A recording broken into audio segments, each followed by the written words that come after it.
Hello, আসসালামু আলাইকুম সবাইকে। শুরু করছি আমার আরেকটি ভিডিও। তো আমি মোটামুটি ৩-৪ দিন পর ভিডিও দিচ্ছি। কাজ করেছি টুকটাক, কিন্তু কেন জানি ভিডিও মেক করতে, এডিট করতে একদম ইচ্ছা করছিল না। একটু অলস হয়ে গিয়েছিলাম, যেহেতু কাজের চাপগুলো ইদানিং একটু কম ছিল। তো যাই হোক, আমি আজকে একটি ৬ পাউন্ডের ২ টায়ারের কেক করব। এটি একটি ক্যান্ডি থিম কেক। এখানে টুকটাক অনেকগুলো কাজ আছে। আর সবচেয়ে বড় কথা, এই কেকে অনেকগুলো কালারের ব্যবহার আছে। তো আমি প্রথমেই সবগুলো কালার মেক করে নিয়েছিলাম। অনেকগুলো কালার করলে যেটা হয় যে বারবার কালার করা, বারবার আবার সারফেস ক্লিন করা, হাত ধোয়া, এটা একটা ঝামেলা হয়ে যায়। তাই একবারে আমি সব কালার করে নিয়েছিলাম, যেন এই ঝামেলা থেকে আমি কিছুটা মুক্তি পেতে পারি। তো আমাকে অনেকে জিজ্ঞেস করে যে বাড়িতে যে ফন্ডেন্ট মেক করে সেগুলোতে ডার্ক কালার হয় না, বা আদার্স অনেক প্রবলেম থাকে, অনেক বেশি ঘামায় বা আরও অনেক ঝামেলা। তো আমরা যেই রেসিপিতে বা আমি যে রেসিপিতে কাজ করি, এই রেসিপিতে এই ধরনের সমস্যাগুলো খুবই কম হয়। তো এই জন্যই আমি আসলে রেসিপি ঠিক থাকলে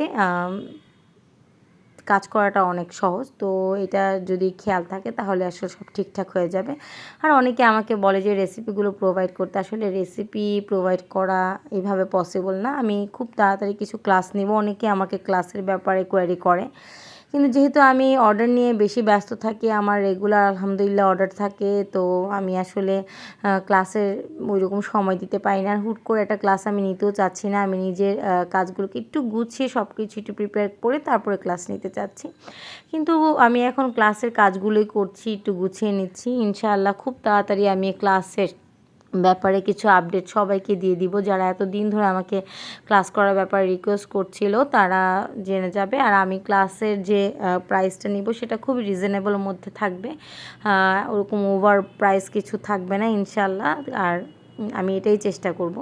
তো যাই হোক, আমি এখন ফন্ডেন্ট দিয়ে তারপরে কেকগুলোকে কভার করে দিচ্ছিলাম। এখানে নিচের টায়ারে কেকটা আমি কভার করেছিলাম। এই কেকটা কিন্তু আমি ৮ ইঞ্চি মোল্ডে বেক করেছিলাম। যেহেতু ৬ পাউন্ডের কেক, তাই আমি নিচের টায়ারটা ৪ পাউন্ডে করেছিলাম, উপরটা ২ পাউন্ডে করেছিলাম, উপরটা আবার ৬ ইঞ্চি মোল্ডে করেছিলাম।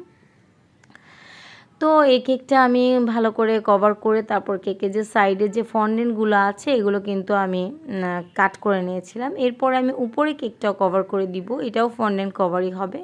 তো আমি এটা আবার অন্যরকম মেথডে কভার করছি, ২টা পার্ট করে, কারণ এটার যে লুকটা সেটা একটু ডিফারেন্ট আসবে। আপনি দেখতে দেখতে আর কি বুঝতে পারবেন। তো আমি সাইজ মতো কেটে নিচ্ছি, যেভাবে করে আর কি সবসময় করি। আমি এইভাবে করে প্রচুর ফন্ডেন্ট দিয়ে কেক কভার করে থাকি। অনেকেই দেখেছে, অনেকেই জানে।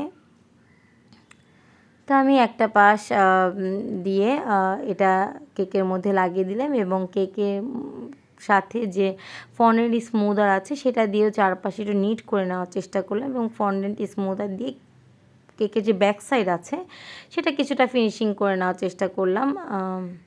তা আমি এরপরে আসলে আরও কিছু কাজ করব, সেটা হচ্ছে যে উপরের যে টপ পার্টটা আছে সেটার মধ্যে একটু একটা মেল্টি একটা এফেক্ট, যে ক্রিম বা চকলেট দেওয়া হয়েছে সেটা মেল্ট হয়ে পড়ে যাচ্ছে, এরকম একটা এফেক্ট আসবে। তো অনেকে এটা কেটে নেয়, আমি এটা আসলে ফন্ডেন্টের উপরে কেকের উপর রেখে তারপর কেটে নিচ্ছিলাম। আমার কাছে এটাও সুবিধার মনে হয়, এভাবে করে করলেও ভালো। কিন্তু সেদিন আসলে ওয়েদারটা অনেক বেশি ড্রাই ছিল, তো ফন্ডেন্ট খুব ড্রাই আউট হয়ে যাচ্ছিলো, এই জন্য আমার একটু কষ্ট হয়েছিল। আমি যদি ফন্ডেন্ট আরেকটু সফট করে নিতাম তাহলে এই ঝামেলাগুলো আর হতো না। তো যাই হোক, আমি আসলে এক্সট্রা যে ফন্ডেন্টগুলো সেগুলো কিন্তু কেটে তারপরে এই তো শেপ করে নিয়েছি। আমার কাছে মনে হয়েছে এইভাবে করে লুকটা বেটার আসে ওইভাবে করে, কারণ ওইভাবে করে অনেকগুলো ভাঁজ পড়ে যায়। এরপর আবার নিচের পার্টে আরেকটা ডিজাইন হবে, সেটাও আমি কেটে নিচ্ছি। সেটাও কেটে তারপরে কেকের সাথে লাগিয়ে দিব। এই কেকটা আসলে দেখে বোঝা যায় না, কিন্তু এই কেকটায় ছোট বড় অনেকগুলো কাজ আছে, অনেকগুলো কালারের কাজ আছে। এই কালারের কাজগুলো করতে, কেকটা শেষ করতে করতে আমার অনেক সময় লেগে গিয়েছিল। এই কেকের সাথে আমার আরও 2-3টা কেক রেডি হয়ে গিয়েছে, কিন্তু এই কেকটা আমার রেডি হচ্ছিল না, কারণ আগেই বলেছিলাম যেহেতু অনেকগুলো কাজ, সেহেতু আসলে অনেক কাজের কেকগুলো করতে গেলে একটু টাইম দিয়ে করতে হয়। তা আমি এটাও নিচের পার্টে লাগিয়ে দিচ্ছি। এরপরে আসলে আমি কেকটা যেহেতু 2 টায়ারে, তাই সেট করে নিব। এই কাজটা কিন্তু সবসময় আমার হাজব্যান্ড করে দেয়, কিন্তু মানে যেহেতু আমি এই কাজটা খুব ভালো পারি না, আমার কেন জানি মনে হয় আমি যদি সেট করতে যাই তাহলে একটু বাঁকা হয়ে যায়।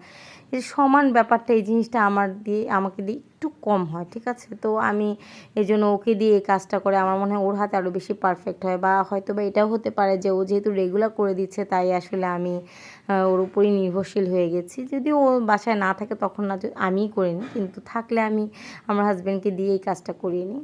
তো যাই হোক, আমার এখন কিন্তু পুরো কেক একদম রেডি। পুরো কেকের যে টপার এবং আদার্স জিনিসগুলো আছে সেগুলো আমি লাগিয়ে দিয়েছি। এই তো আমার কেক সম্পূর্ণ রেডি। আশা করছি সবার ভালো লেগেছে। আল্লাহ হাফেজ।